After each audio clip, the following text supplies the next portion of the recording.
Знание правил охраны труда жизненно важно для каждого человека. Даже для ребенка мы не могли не спросить у самых важных для нас человечков, наших детей, о том, что нужно делать их родителям на производстве, чтобы возвращаться домой здоровым и невредимым. Мы провели опрос среди детей сотрудников нашей станции. Они поделились своими ответами о средствах индивидуальной защиты. Давайте окунемся в видение наших детей. Для чего нужна каска? Чтобы ее надеть, чтобы ничего не упало, чтобы от нее защищаться, чтобы ничего не упало и не было больно, когда летела на голову кирпич, чтобы на голову ничего не ударило. Каска для того, чтобы на голову ничего не упало. Ну, вообще она защищает голову, чтобы при падении на голову какого-то твердого предмета голова не разбилась. Голова нужен защищать. Чтобы на голову не упал тяжелый предмет.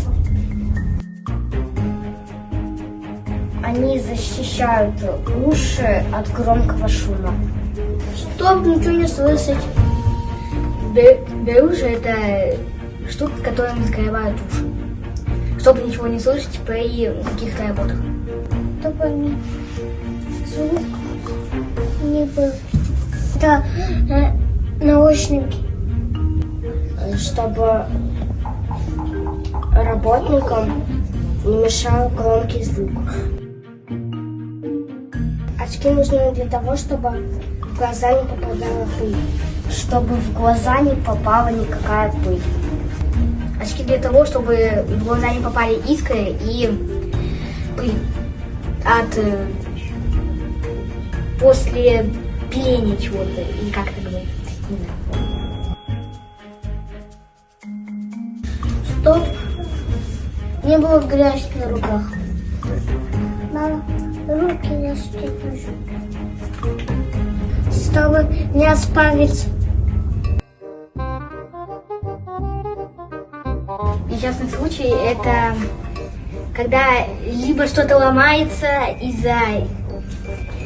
Это что-то произошло. без помощи людей и животных. Это когда происходит какая-то проблема. И ее надо исправить. Ну, то есть... или кто-то умер.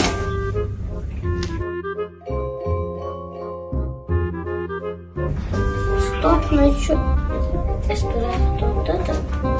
Ну, маска, чтобы она как противогаз, фильтрует воздух. Безопасной работы!